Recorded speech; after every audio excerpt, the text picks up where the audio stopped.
Selamat sore Bapak Ibu sekalian, kiranya damai Kristus boleh melimpah pada sore hari ini. Puji nama Tuhan. Bapak Ibu tetap semangat semuanya. Ya, ini bulan yang baru, saya mengajak Bapak Ibu harus tetap semangat. Puji nama Tuhan, mari kita bangkit berdiri, kita ucapkan janji iman bersama-sama. Karena ada satu topik yang menarik. 2, 3, aku memegang firman-Mu ya Allah, aku percaya bahwa sabdamu itu benar, berkuasa dan abadi. Aku percaya firman-Mu sanggup mengubah hidupku. Aku tidak akan lagi, tak akan pernah lagi seperti yang dulu di dalam nama Tuhan Yesus. Amin. Sambil duduk katakan Tuhan Yesus memberkati kepada kiri kanan. Puji nama Tuhan. Bapak Ibu sekalian, hari ini topiknya menarik sekali. Bahagia dan sehat luar dalam, ya. Bahagia dan sehat luar dalam. Kalau sehat di luar, ya itu banyak sekali ya jadi atensi besar. Kita mungkin sedikit gak enak badan, larinya saya harus olahraga. Nah Bapak Ibu sekalian, itu normal kan ya. Kita memperhatikan jam olahraga kita memperhatikan makan ya. Kalau sudah gak nyaman, maka makannya dijaga. Ya, kalau sudah badan gak enak, makan dijaga. Tetapi Bapak Ibu, kita harus tahu dan harus paham ya, bahwa kesehatan rohani itu juga penting. Karena begini, sikap kita akan direfleksi dengan tindakan kita. Kalau kita ada kepahitan dalam hidup kita, kalau kita mungkin ada yang masih ada ganjalan dalam hidup kita, maka yang terjadi adalah banyak sekali ya sulit diatur ya. Kadang-kadang kita berbicara, ya, kita mungkin merasa sendiri, kenapa ya saya ini kok susah diajak kerjasama. Itu yang tahu hanya kita sendiri. Dan itu terjadi, sulit sekali bermufakat, sulit sekali diajak bicara. Ya. Mungkin kita mudah sekali marah, mungkin mudah sekali mungkin pasangan kita hanya bicara satu kata, kita panjang lebar. Ya. Oleh karena itu, doa saya pada hari ini seperti yang di dalam Yohanes katakan, bahwa kiranya kita pada saat ini semuanya sehat-sehat dan baik-baik saja. Amin. Ya, jadi sehat secara tubuh, tetapi juga seperti jiwamu baik-baik saja. Karena jiwa ini penting ya, sikap kita Bapak Ibu, cara kita menanggapi segala sesuatu itu sangat begitu penting. Maka kalau diri kita sendiri ada permasalahan dalam hati kita, ya, maka yang pertama kali hilang adalah energi kita. Ya. Bapak Ibu pernah kehilangan semangat tiba-tiba? Ya, mungkin rasanya bangun pagi kita sudah tidur dan kita rasakan saya tidur malam. Tetapi kenapa bangun pagi saya tidak bisa semangat? Ya karena pasti ada sesuatu hal yang masih kita simpan. Jadi energi kita tiba-tiba hilang, tak tahu kenapa. Jadi kalau hari ini saya sampaikan, mungkin Bapak Ibu gak percaya bahwa semua sakit 90% itu dasarnya dari dalam sebetulnya. Ya, kalau kita banyak sekali tekanan hidup yang kata orang itu stres, maka sulit sekali Bapak Ibu sekalian, mau diobati apapun juga gak ada obatnya. Dulu saya pernah ya, di kaki kanan saya ya, di tumit saya, di mata kaki di sini ya, itu tiba-tiba katalnya minta ampun ya. Sampai saya nggak bisa tidur malam, tebel sekali seperti kayu gitu ya.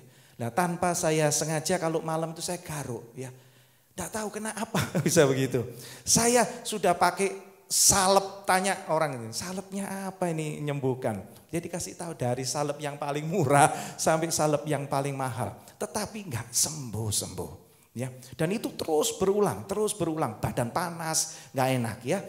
Akhirnya satu kali ketika saya ketemu dokter yang cukup bagus sekali, dia kasih saya obat yang keras menurut saya. Akhirnya sembuh. Hati itu sudah tenang, hati itu sudah nyaman, nah ini penyakit ini hilang. Tetapi kenyataannya gak lama muncul lagi dan lebih parah lagi.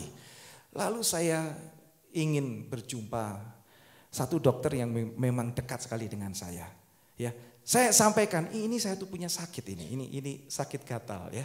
Itu kena apa? Bapak Ibu sekalian percaya enggak? Dia jawabnya apa? Itu enggak ada obatnya.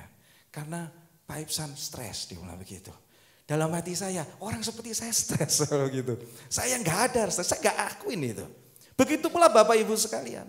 Hari ini kalau mungkin Bapak Ibu sakit lambung, Saya ngomong, itu karena stres. Bapak Ibu katakan, enggak Pak, saya loh bahagia. Tiap hari saya jalan-jalan. Itu yang anggapan saya juga begitu. Anggapan saya juga sama. Ketika saya dulu masih usia 20-an, aduh enak sekali perjalanan. Banyak sekali yang saya lakukan, jalan kemana, jalan ke sini, jalan kemana. Tetapi Bapak Ibu sekalian, kenapa saya tidak bisa enjoy? Kenapa penyakit itu selalu datang? Dan ini selalu datang, enggak kira-kira.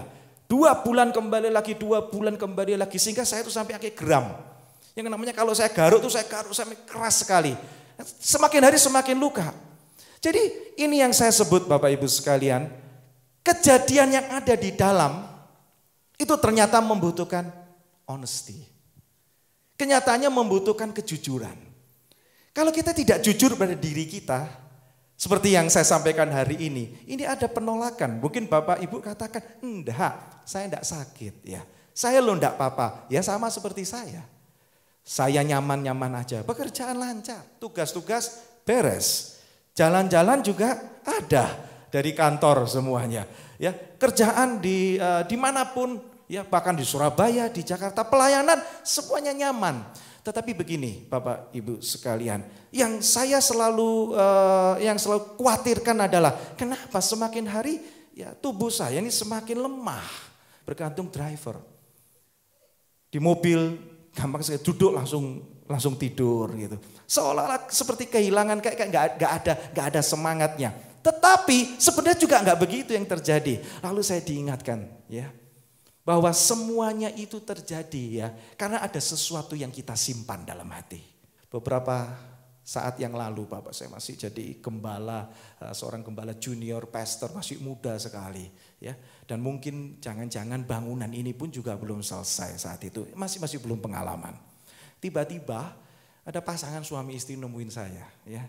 Ada pasangan suami istri nemuin saya, tapi yang suaminya nemuin terlebih dahulu dan dia ngomong gini, Pak Ibsan mungkin nggak kenal saya, tapi saya sudah berjemaat ya cukup lama dengan Opa Paulus, dia bilang begitu. Tapi Pak Ibsan tahu nggak, saya tuh minta pendapat, saya tuh nggak kuat sama istri saya, dia begitu, cerewetnya minta ampun gitu.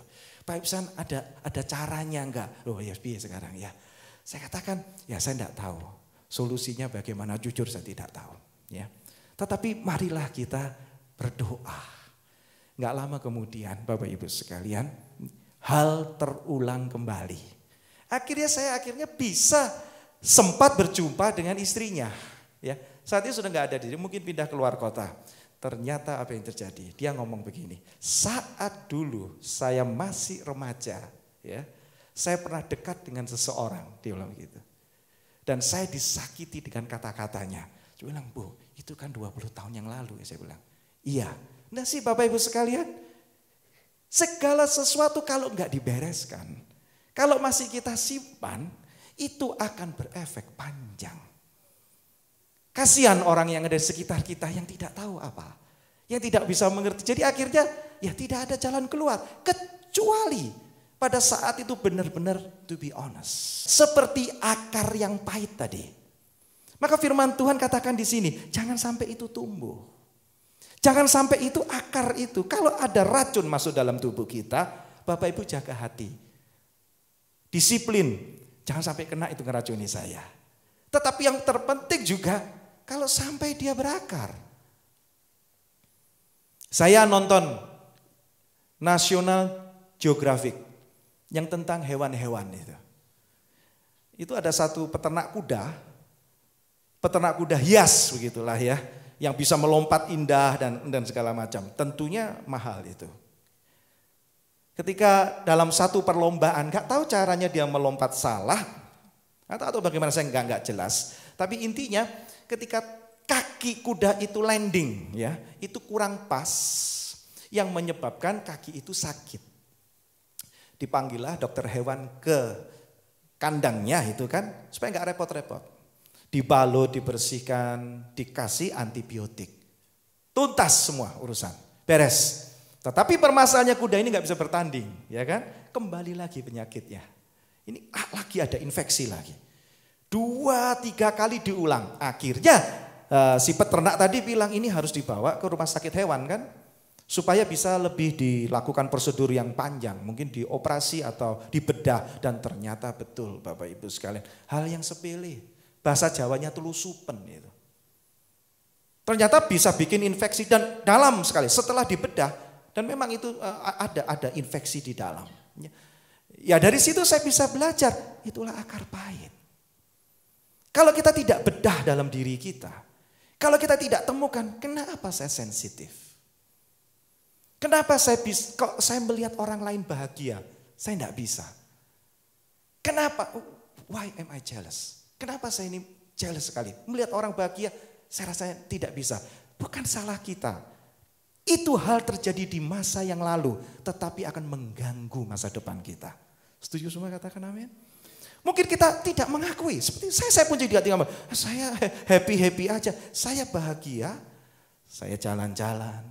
Ya, semuanya nyaman, rumah pun juga nyaman, pekerjaan saya setting semuanya nyaman. Tetapi semakin saya tidak mengakui, semakin saya tidak jujur pada diri saya sendiri, maka tidak akan pernah sembuh.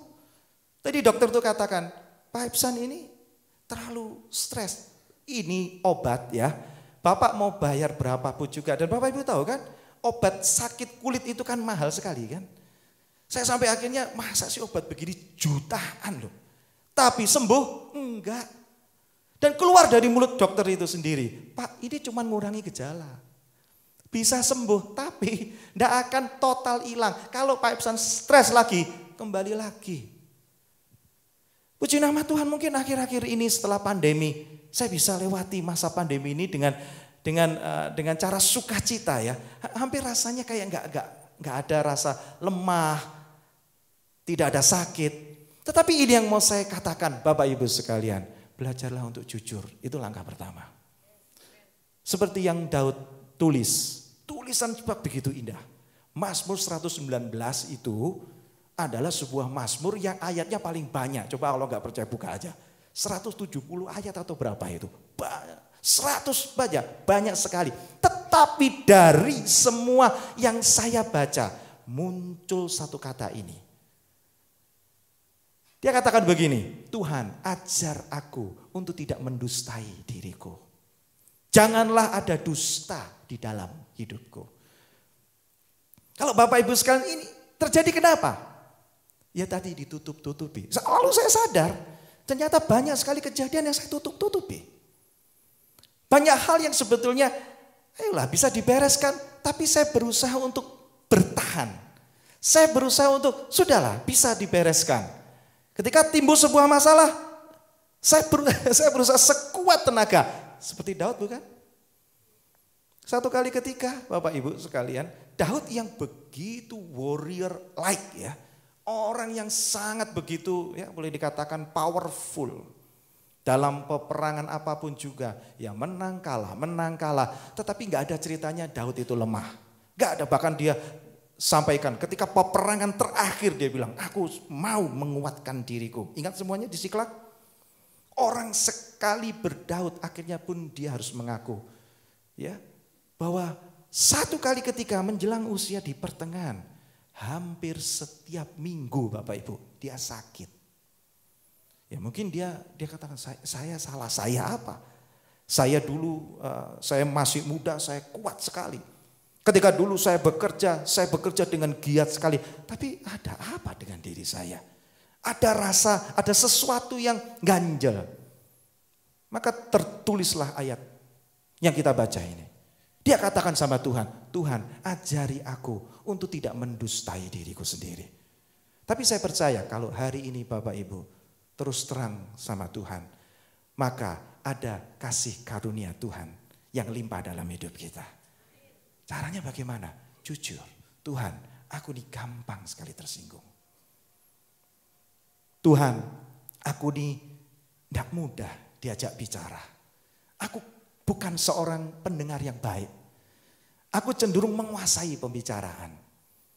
Tuhan, aku ini mungkin orang yang tidak pernah membereskan masalah. Aku adalah tipe-tipe orang yang sudahlah nanti pun akan beres sendiri. Bapak Ibu sekalian, semakin kita sembunyikan, semakin kita tahan. Kalau Bapak Ibu tidak minta sama Tuhan, Tuhan ajarkan kepadaku untuk berani memperbaiki diriku sendiri. Bapak Ibu sekalian, akan susah.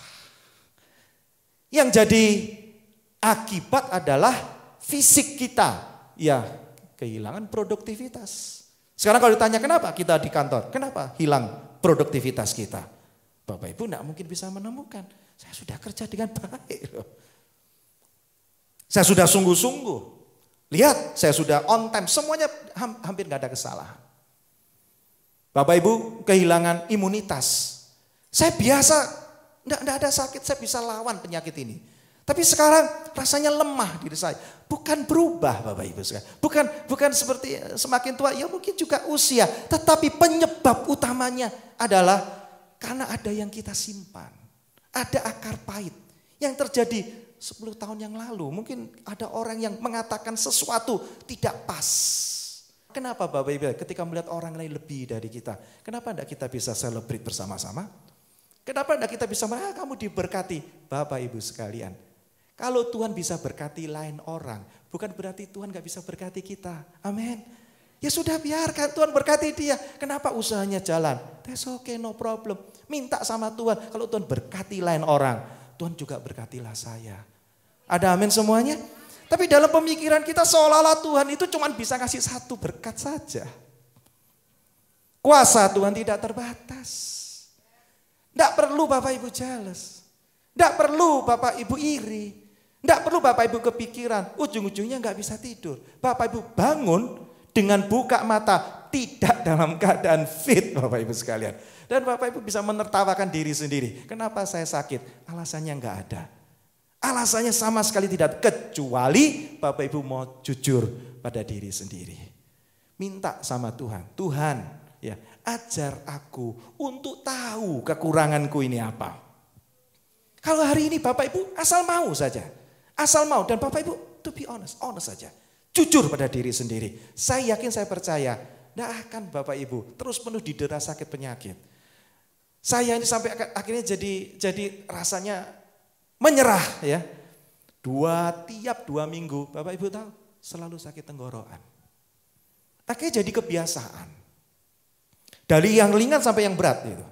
Jadi 1 bulan itu bisa sekali, 2 kali sakit tenggorokan dan itu saya obati sendiri. Seminggu sembuh, seminggu sakit. Seminggu selalu begitu. Apakah itu hidup saya?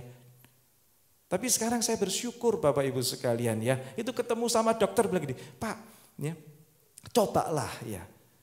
Jujur pada diri. Itu yang dia katakan. Coba dicek Pak Epsan. Stresnya itu di mana? Saya enggak ada stres. Iya Pak Epsan ngaku enggak. Tapi ada sesuatu. Coba yang tahu hanya dirimu. Sampai Bapak Ibu sekalian ya. Saya katakan dari yang paling ringan saya bisa ngobati sendiri. Sampai yang paling berat saya tidak bisa obati sendiri. Jadi begitu saya datang ke rumah sakit. Dokter ini sudah menyiapkan resep. Karena dia sudah tahu sakit saya itu. Dan saya pasti minta resep itu. Dan saya tidak perlu buka mulut.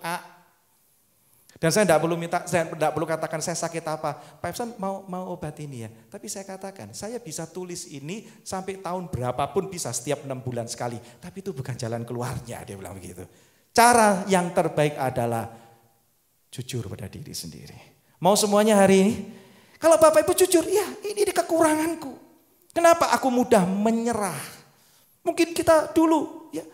Kita tidak pernah merasakan kasih karunia Tuhan, tidak pernah bersyukur sama Tuhan. Akhirnya sekarang ada masalah sedikit, Bapak Ibu saya mau nyerah. Apakah itu salah kita? Tidak. Tetapi itu sebuah akar. Kalau nggak dibereskan hari ini, maka itu akan terus kembali lagi, ngulang terus. Maka sikap yang terbaik adalah, kalau ada masalah itu datang, jaga hati Bapak Ibu semuanya. Setuju semua katakan amin? Jaga hati. Kita tidak bisa hidup dengan racun tanpa keracunan. Yang ngerti katakan amin. Bapak Ibu tidak pernah berhasil. Bapak Ibu tidak pernah sukses menjalani kehidupan ini dengan banyak racun di sekitar kita tanpa keracunan. Cobalah kita tanya pada diri sendiri pada malam hari ini. Apakah saya ini mudah tersinggung ya jadi orang? Kalau itu yang terjadi, minta sama Tuhan. Tuhan, aku mau jaga hatiku Tuhan. Kalau ini terus saya simpan, nggak akan bisa selesai. Apakah aku mudah terbawa suasana? Seperti dalam Yakobus tulis, hidup kita kan seperti terombang-ambing. Seperti ombak di tengah lautan. Maju, mundur, maju, mundur. Kita semua alami hal yang sama. Atau mungkin kita bertanya pada diri dan harus dilakukan. Kenapa saya melihat orang lain berhasil? Saya tidak bisa bahagia melihat keberhasilan orang lain. Apa salahnya Bapak Ibu berpikir, Tuhan bisa berkati dia. Berkat itu banyak dalam kerajaan surga. Amin. Tuhan bisa berkati kita semuanya. Amin. Atau mungkin sekarang, kenapa ya Tuhan, saya ini kok mudah bantah ya jadi orang. Saya mudah berbantah-bantahan. Ini tidak nyaman. Maka Bapak Ibu sekalian, kalau tidak dibereskan pada malam hari ini, atau Bapak Ibu terima firman Tuhan, atau Bapak Ibu sekalian just being honest aja, tidak ada obatnya. Bapak dan Ibu yang terkasih, amin. Lakukan pada saat itu. Bilang sama Tuhan, Tuhan aku ini mudah berbantah sama orang. Tuhan aku ini mudah curiga. Ini coba. Kenapa kita mudah curiga? Jawabannya pasti ada. Tetapi begini. Semuanya itu ada akibat, Bapak Ibu sekalian. Semua yang kita alami, sakit kita, ini juga akibat. Namun penyebab itu jangan dijadikan alasan ya, amin. Saya dulu pernah diperlakukan seperti ini, sehingga saya tidak bisa percaya. Saya selalu curiga, nggak bisa, itu tidak fair. Bukan kepada orang lain, tapi pada diri kita. Sampai kapan kita mau menderita? Sampai kapan kita mau sakit? Yang jadi akibat itu adalah fisik yang enggak ikut apa-apa. Kita enggak bisa tidur malam, kita kepikiran jalan terus. Bapak Ibu kenapa enggak bisa fit pada pagi hari ini? Lah wong badan tidur, otak jalan terus. Badan ini rebahan, tapi otak enggak bisa rest. Mikir terus, kenapa ya orang ini begini ya? Oh, tadi di gereja dia begini. Bapak Ibu terus, satu Bapak Ibu tidak. Sampai akhirnya tidur karena betul-betul capek. Dan bangun pagi enggak fresh. Bapak Ibu sekalian, mintalah sama Tuhan. Tuhan bantulah aku untuk jujur pada diriku. Kalau enggak ini sakit terus. Siapa kepingin panjang umur? Lakukan. Lakukan, enggak ada obatnya. Bapak Ibu sekalian, jangan jadikan sebab itu sebuah alasan ya. Enggak apa-apa ya. Ya sudah memang dulu pernah terjadi dalam hidupku. Kalau Bapak Ibu mau melangkah hari ini, pasti bisa. Amin. Jujurlah pada diri sendiri. Apa yang sudah terjadi dalam hidup kita tidak akan merugikan masa depan kita. Setuju semuanya? Amin.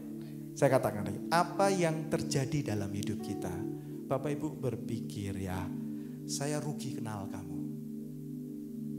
Saya rugi melakukan kegiatan ini.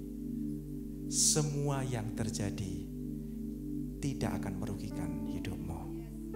Asal kita jujur sama Tuhan. Tuhan, selidikilah aku hari ini. Karena aku percaya rancanganmu itu indah. Coba Bapak Ibu sekarang, be honest sekarang. Ya, minta sama Tuhan. Saya percaya pasti lebih sehat, lebih bahagia, dan pasti jauh lebih produktif. Doa saya buat bulan Maret ini semuanya dikaruniai kesehatan ya. Sudah tidak ada lagi setiap 6 bulan sakit. Ya Pak, ini musim flu. Bapak Ibu saya katakan Tuhan tidak pernah menciptakan musim flu ya. Yang ada musim durian, musim rambutan, musim hujan. Tidak ada musim flu. Itu hanya ciptaan kita. Bapak Ibu sekalian, asal hari ini Bapak Ibu jujur sama Tuhan seperti Daud. Di dalam hidupnya dia pun juga bertanya ya mungkin. Maka ada 119 itu Mazmur. Dia tanya, kenapa ya badanku ini semakin hari semakin lemah. Setiap minggu dia sakit. Setiap minggu dia sakit. Sampai dia, kenapa ini terjadi dalam hidupku? Ketika Daud berserah sama Tuhan, Bapak Ibu sekalian, sakitnya disembuhkan. Amin. Sakitnya disembuhkan. Masa tuanya sehat lagi. Dan ini saya berdoa buat kita semuanya. Kiranya Tuhan memberkati kita semuanya ya. Saya bersyukur hari ini Bapak Ibu terima firman Tuhan. Dan saya berdoa kiranya Tuhan menganugerahkan dalam hidup kita kasih karunia. Hanya Tuhan yang membebat luka hatimu. Dan engkau akan sehat, bahagia, luar dalam. Tuhan Yesus pasti memberkati. Teriak amin semuanya.